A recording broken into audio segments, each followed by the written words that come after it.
Special story. Ramoji Rao media ప్రపంచంలో పరిచయం అక్కర్లేని పేరు. భారతదేశపు రూపాత్ మాటోగ్గా పేరుగాంచిన చెరుకూరి రామోజీరావు వ్యాపారవేత్తగా, మీడియా బ్యారన్గా ప్రసిద్ధి చెందారు. బహుముఖ ప్రజ్ఞ, నిరంతర శ్రమ, కఠోర సాధన ఇవే ఆయన అస్త్రాలు. ప్రతిదీ ప్రయోగమే, ఎప్పుడూ కొత్తదారే. నలుగురు నడిచిన బాట కాదు, కొత్త దారులు సృష్టించడం ఆయన నైజం. రైతు బిడ్డగా మొదలై వ్యాపారవేత్తగా రాణించిన, మీడియా మహాసామ్రాజ్యాన్ని నిర్మించిన, చైతన్య దీప్తుల్లాంటి చిత్ర రాజాలను సృజించిన, అద్భుతమైనటువంటి ఫిల్మ్ సిటీని సృష్టించిన రామోజీరావుకే సాధ్యం. లక్ష్య సాధన కోసం దశాబ్దాల పాటు నిర్విరామంగా పరిశ్రమించినటువంటి ఆ యోధుడు ఇప్పుడు విశ్రమించారు.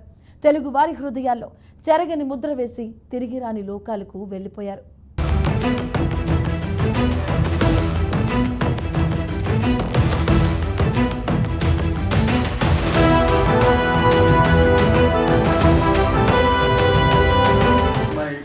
Philosophy of life is till the last breath I must work on. Otherwise life has no charm.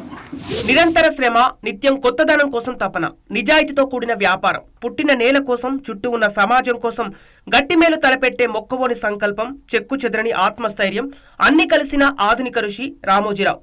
ఆయన ఒక్కొక్క చెమట చుక్క చిందించి పగలు రాత్రి పరిశ్రమించి సృష్టించిన మహాసామ్రాజ్యం రామోజీ గ్రూప్. అడుగుపెట్టిన ప్రతి రంగంలోనూ చెరగని ముద్ర వేశారు రామోజీరావు. విలువల పునాదులపై నిర్మించుకున్న గెలుపుబాటులో ముందుకు సాగారు.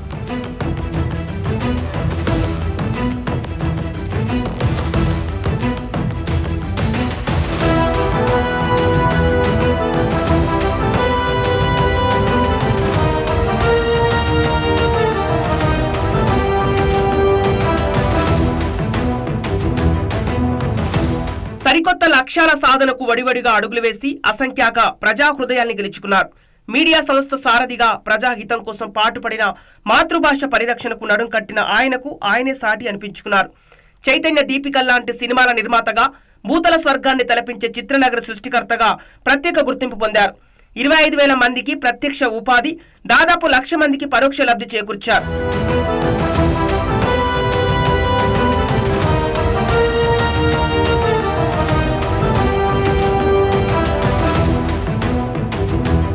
రామోజీరావు 1936వ సంవత్సరం నవంబర్ 16న నాటి మద్రాస్ ప్రెసిడెన్సీలోని గుడివాడ పట్టణంలోని పెదపారుపూడి అనే గ్రామంలో జన్మించారు. ఈయన తల్లిదండ్రులు సుబ్బమ్మ, సుబ్బారావు. రామోజీకి 2 తోబుట్టులు. తాతయ్య పేరు రామయ్య పేరునే రామోజీకి పెట్టారు.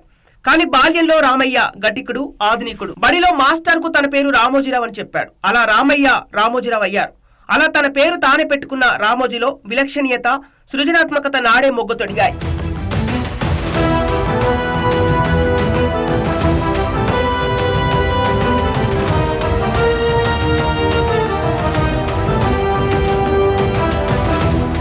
పెదపారుపూడి గ్రామ వాతావరణమే రామోజీ ప్రకృతి ప్రేమకు, కళాత్మక ఆలోచనలకు పల్లె కాన్వాస్గా నిలిచింది. చిత్రకారుడు కావటానికి నేపథ్యమైంది. భవిష్యత్తు దర్శనం చేసింది. ప్రాథమిక విద్య పూర్తయ్యాక పై చదువులకు రామోజీ గుడివాడ వెళ్లారు. మున్సిపల్ స్కూల్లో 8వ తరగతి చేరారు. 11వ తరగతికి సమానమైన అప్పటి 6th ఫార్మ్ చదివారు. రామోజీకి చదువు కంటే కళలు, రాజకీయాలపై ఆసక్తి మిన్న. మాటల్లో నిశిత దృష్టి, సునిశ్చిత పరిశీలన కనపడేది.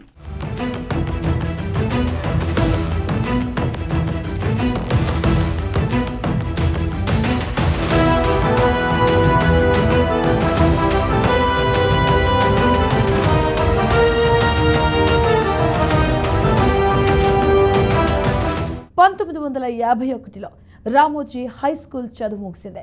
గుడివాడ కళాశాలలో ఇంటర్మీడియట్ చదివారు. అనంతరం అక్కడే BSc పూర్తి చేశారు.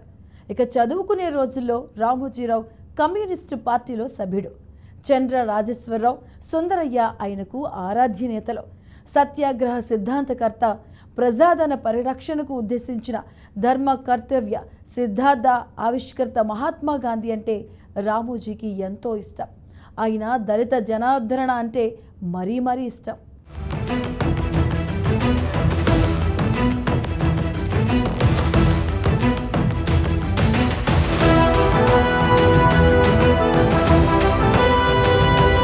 ప్రతి మనిషి జీవితాన్ని మలుపు తిప్పే సంఘటనలు ఉంటాయి. రామోజీరావుకు అలాంటి అనుభవ నేపథ్యమే ఉంది. డిగ్రీ తర్వాత బిలాయిలో ఓ ఉద్యోగానికి దరఖాస్తు చేశారు. పిలుపు వస్తుందన్న గట్టి నమ్మకం క్రమంగా సడలింది. నిరాశ మిగిలింది. రామోజీ మనసులో సంఘర్షణ మొదలైంది. తానే 10 మందికి పనిచ్చేలా ఎదగాలని భావించారు. కానీ కొంత విరామం తీసుకున్నారు. ఈ దశలో రామోజీరావు ఢిల్లీలో మలయాళీ వ్యాపారవేత్త అనంత్ నెలకొల్పిన వాణిజ్య ప్రకటనల సంస్థలో ఆర్టిస్ట్గా ఉద్యోగంలో చేరారు. తర్వాత కొద్ది కాలానికి అమెరికాలో ఉద్యోగం అవకాశం వచ్చినా అది వద్దనుకున్నారు.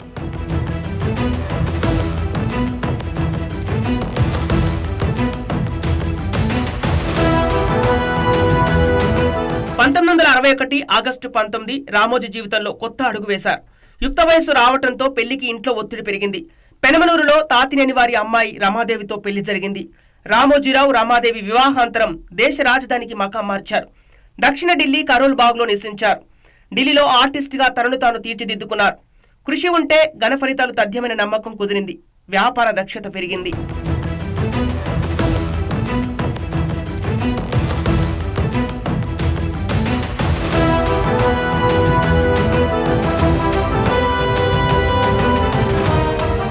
1962లో పెద్ద కుమారుడు కిరణ్ పుట్టిన తర్వాత ఓ నిర్ణయానికి వచ్చారు. అదే ఏడాది రామోజీ ఢిల్లీలో ఉద్యోగం మానేశారు. వ్యాపార రంగ ప్రవేశానికి మార్గం నిరూపించుకునేందుకు సిద్ధమయ్యారు. ఇక రామోజీరావు వ్యాపార ప్రస్థానంలో తొలి అడుగు మార్గదర్శి చిట్ ఫండ్స్. 1962లో నమ్మకమే పెట్టుబడిగా, విశ్వసనీయతే ఆలంబనగా ఏర్పాటైంది ఆ సంస్థ. ఇక మార్గదర్శి తోడుంటే ఆనందం మీ వెంటే అనే నినాదం తర్వాత కాలంలో లక్షలాది ఖాతాదారులకు తారక మంత్రమైంది.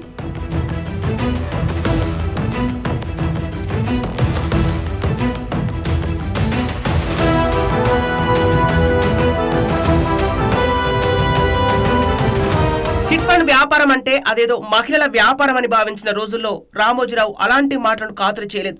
పట్టుదలతో ముందుకు సాగారు. వసూళ్లు, చెల్లింపుల్లో ఖచ్చితత్వంతో ఖాతాదారుల్లో విశ్వాసం ఏర్పడింది.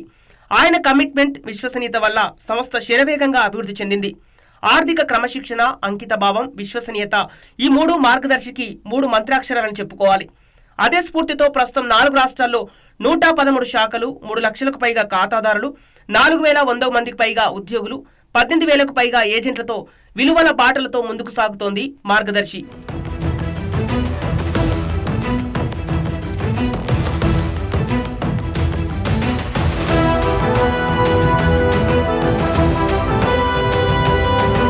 రైతు బిడ్డగా రుణం తీర్చుకోవాలనుకున్న రామోజీరావు మరో అడుగు ముందుకేశారు. వ్యవసాయ కుటుంబంలో పుట్టి రైతుల కష్టాల్ని చూస్తూ పెరిగిన ఆయన సాగుబడికి తన వంతు సాయం చేయాలని సంకల్పించారు. ఆ బలమైన ఆలోచన నుంచి పుట్టుకొచ్చిందే అన్నదాత. 1969లో మీడియా రంగంలో తొలి అడుగు వేస్తూ అన్నదాత పత్రికను ప్రారంభించారు. వ్యవసాయ వైజ్ఞానిక కేంద్రాలకు, కర్షకులకు మధ్య తిరుగులేని వారధిని నిర్మించారు. సేద్యంలో అధునాతన విధానాలు, సాంకేతిక పద్ధతులపై అన్నదాత పత్రిక ద్వారా ఎనలేని సమాచారం ఇచ్చారు. అలా కర్షకులకు దిక్చూసిలా మారిన అన్నదాత అందుకు తగ్గట్లుగా ఎన్నో పురస్కారాలను దక్కించుకుంది.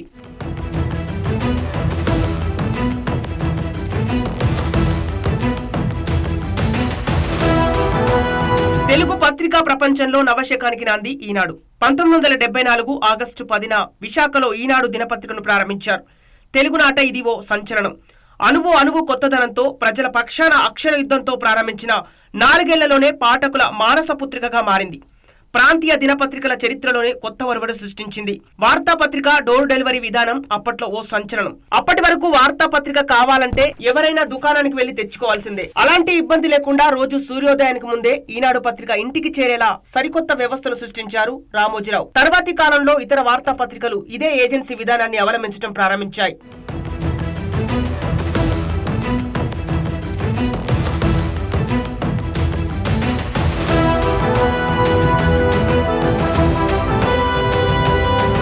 జిల్లా సంచికలు తీసుకొని రావాలన్న ఆలోచన రామోజీరావుదే. సగటు పాఠకుడు తన చుట్టూ జరిగే చిన్న చిన్న ఘటనల్ని సైతం తెలుసుకునేందుకు వీలు కల్పించాలన్నదే ఆయన అభిమతం. తర్వాతి కాలంలో నియోజకవర్గ పేజీల్ని ప్రవేశపెట్టి స్థానిక వార్తలకు పెద్దపీట వేశారు. అవినీతి, పాలకుల చీకటి లెక్కలు బయటపెట్టే బ్రహ్మాస్త్రంగా సమాచార హక్కు చట్టాన్ని ఎలా వాడుకోవచ్చో ఈనాడు ముందడుగు ద్వారా సామాన్యులకు తెలియచెప్పారు.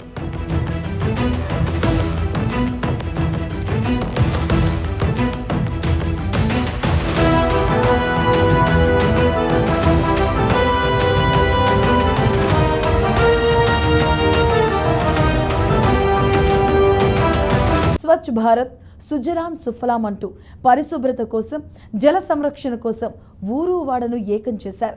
ఇలా దాదాపు 5 దశాబ్దాలుగా ఎన్నో ప్రజా ఉద్యమాలకు సారథిగా నిలుస్తూ ప్రతి ఉదయం కోట్లాది మంది పాఠకుల్ని పలకరిస్తూ తెలుగు వారందరినీ వార్తా విజ్ఞాన వినోద ప్రపంచంలో ముంచెత్తుతోంది ఈనాడు. రామోజీరావు విజయయాత్రలో ఈనాడుతో పాటు సితారా సినీ పత్రిక, చతుర, విపుల సాహితీ పత్రికలు కీలక మైలురాయిలుగా నిలిచాయి.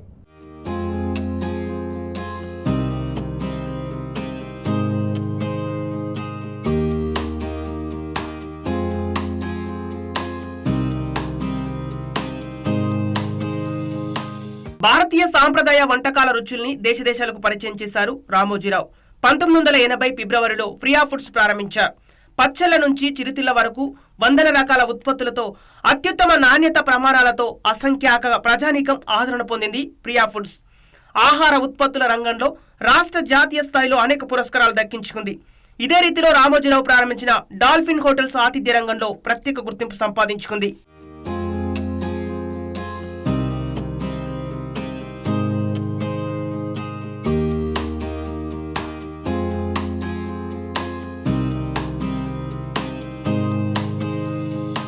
టీవీ అంటే దూరదర్శన్ అని మాత్రమే తెలిసిన ఆ రోజుల్లో ఈటీవీ మీ టీవీ అంటూ బుల్లితెర అద్భుతాన్ని సృష్టించారు రామోజీరావు. 1995 ఆగస్టులో తెలుగు ప్రేక్షకుల కోసం ప్రారంభమైన ఈటీవీని అనతి కాలంలోనే జాతీయ స్థాయి నెట్వర్క్గా విస్తరించారు. ప్రాంతీయ భాష ఛానళ్లకు కొత్త అర్థం చెప్పారు. తెలుగు రాష్ట్రాల కోసం ఈటీవీ ఆంధ్రప్రదేశ్, ఈటీవీ తెలంగాణ ఛానళ్లను ప్రారంభించి విశ్వసనీయ సమాచార వేదికలుగా తీర్చిదిద్దారు. ETV plus, ETV cinema, ETV అభిరుచి, ఈటీవీ లైఫ్, ఈటీవీ బాలభారత్ కొంతకాలానికి ఆ కీర్తి కిరీటంలో చేరాయి.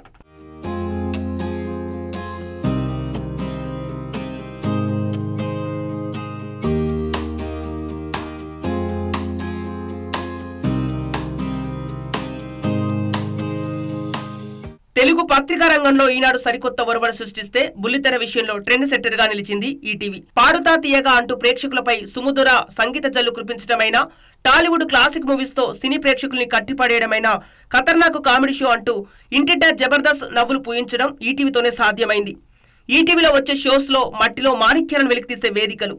కొందరు కళాకారులు పాడుతా తీయగా, డి, జబర్దస్త్ వంటి కార్యక్రమాల ద్వారా తమ నైపుణ్యాలను ప్రపంచానికి తెలియజెప్పాలనుకున్నారు.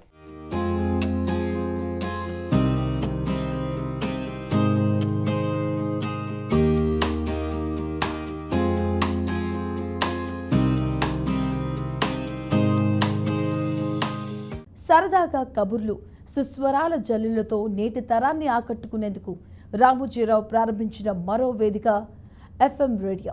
అనతి కాలంలోనే తెలుగు రాష్ట్రాల్లోని 4 ప్రధాన నగరాల శ్రోతలకు అభిమాన రేడియో ఛానల్గా మారింది ఈ ఎఫ్ఎం.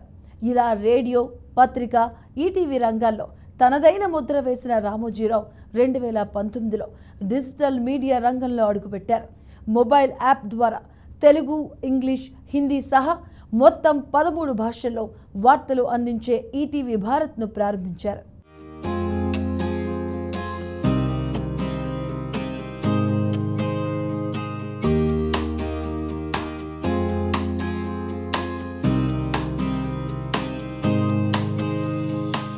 వెండితెరపైన రామోజీరావు ముద్ర అజరామరం.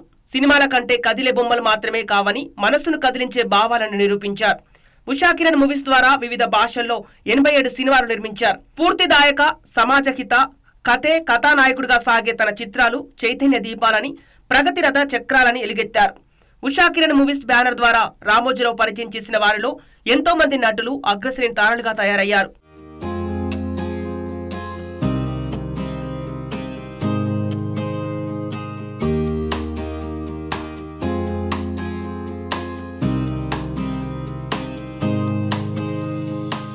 రామోజీరావు కన్నా ఓ కళ భారతీయ చలనచిత్ర రంగం స్థాయిని నూతన శిఖరాలకు చేర్చింది. ఆయన నిర్మించిన రామోజీ ఫిలిం సిటీ యావత్ సినీ జగత్తు హైదరాబాద్ వైపు చూసేలా చేసింది. చలనచిత్ర నిర్మాణానికి సంబంధించిన సకల సేవల్ని ఒకే చోట అందిస్తూ రామోజీరావు నిర్మించిన చిత్రనగరి ప్రపంచంలోనే అతిపెద్ద ఫిలిం సిటీగా గిన్నిస్ రికార్డు సాధించింది. సువిశాల ప్రాంగణం, ముగ్ధ మనోహరమైన ఉద్యానవనాలతో దేశంలో అత్యంత ప్రజాదరణ గల పర్యాటక కేంద్రంగా వర్ధిల్లుతోంది.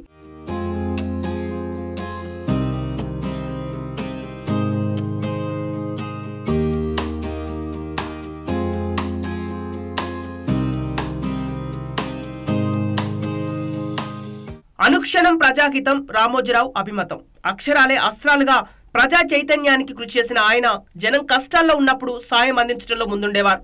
1977లో దివిసీమ ఉప్పెన దెబ్బకు నామరూపాలు లేకుండా పోయిన పాలకాయ తిప్పలో నిర్మించిన 112 ఇళ్లు 1996లో ఆంధ్రప్రదేశ్లోని 5 జిల్లాల్లోని తుఫాన్ బాధిత పల్లెల్లో కట్టించిన 42 పాఠశాల భవనాలు, 1999లో ఒడిశాలోని కొనుగులిలో తుఫాను పీడితుల కోసం నిర్మించిన 60 నివాసాలు, 2001లో గుజరాత్లో భూకంపం, 2004లో తమిళనాడులో సునామీ విధ్వంసం తర్వాత కట్టించిన ఇల్లు రామోజీరావు సేవానిరతికి సాక్ష్యాలు.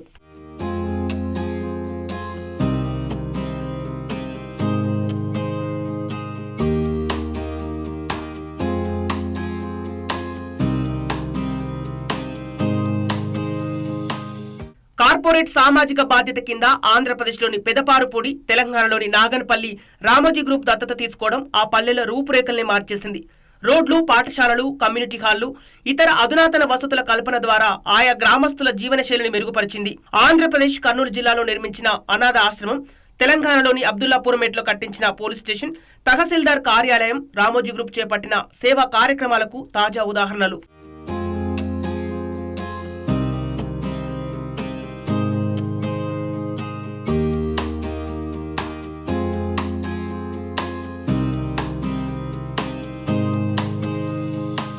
మాతృభాష పరిరక్షణకు కృషి చేయడం రామోజీరావు చేపట్టిన మరో మహాయజ్ఞం. పరాయి భాషలపై మోజు, తెలుగు పలుకు ఉనికినే ప్రశ్నార్థకం చేసే దుస్థితి మధ్య అమ్మ భాషలోని కమ్మదనాన్ని నేటి తరాలకు చాటి చెప్పే బృహత్ బాధ్యతల్ని భుజానికెత్తుకున్నారు. లాభాపేక్ష లేని రామోజీ ఫౌండేషన్ ద్వారా తెలుగు వెలుగు మాసపత్రికను ప్రచురించి మాతృభాష అభివృద్ధికి తన వంతు కృషి చేశారు. భావి భారతాన్ని ముందుకు నడిపే బాలల్ని సుశిక్షులుగా తీర్చిదిద్దడం ఎంతో అవసరమని భావించే రామోజీరావు వారి కోసం ప్రత్యేక పత్రిక అందుబాటులోకి తీసుకొచ్చారు.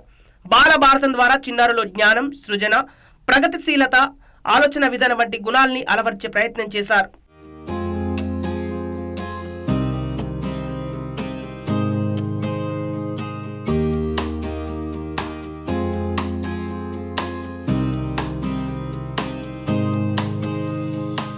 మీడియాలో రామోజీరావు చేసిన ప్రతి ప్రయోగం వినూత్నమే. ప్రతి ఒక్కరూ ఆయన బాటలో నడిస్తే విజయం తథ్యమే. అందుకే అనేక పదవులు, పురస్కారాలు ఆయన్ను వరించాయి. 1987 ఏప్రిల్లో ఎడిటర్స్ గిల్డ్ ఆఫ్ ఇండియాకు అధ్యక్షునిగా ఎన్నికయ్యారు రామోజీరావు. పత్రిక స్వేచ్ఛ, అణిచివేతకు అప్పటి ప్రభుత్వం చేసిన ప్రయత్నాల్ని వ్యతిరేకిస్తూ ఉద్యమించడంలో కీలక పాత్ర పోషించారు.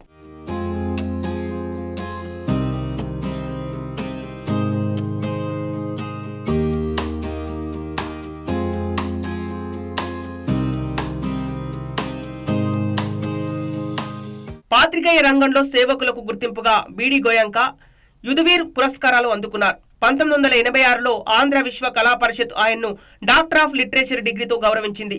1989 మార్చిలో తిరుపతి శ్రీ వెంకటేశ్వర విశ్వవిద్యాలయం, 2015 సెప్టెంబర్లో ఒడిశాలోని శ్రీశ్రీ విశ్వవిద్యాలయం రామోజీరావును గౌరవ డాక్టరేట్లతో సత్కరించాయి.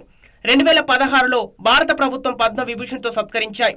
అడుగుపెట్టిన ప్రతి రంగంలోనూ చెరగని ముద్ర వేసిన రామోజీరావు మనందరికీ ఆదర్శం.